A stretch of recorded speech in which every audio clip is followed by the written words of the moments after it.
mag-isa ako ngayon. Scroll dito, scroll doon.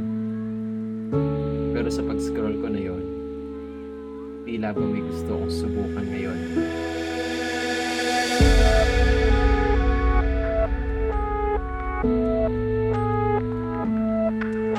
Gusto kong lumabas at subukin ang bukas.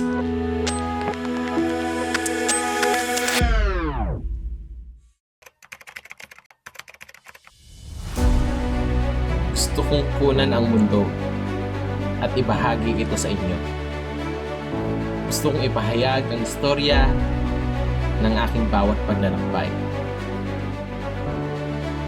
At higit sa lahat, gusto kong matuto at maranasan ang saya na nabibigay nito.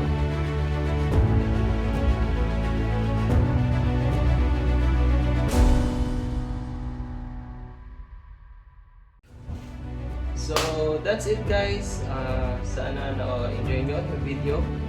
Yan yung pinakaunang video na ginawa natin. At hoping na meron pang mga susunod. Yung mas magagandang clips, magandang editing. So, sa ngayon, yun na lang muna guys. Thank you.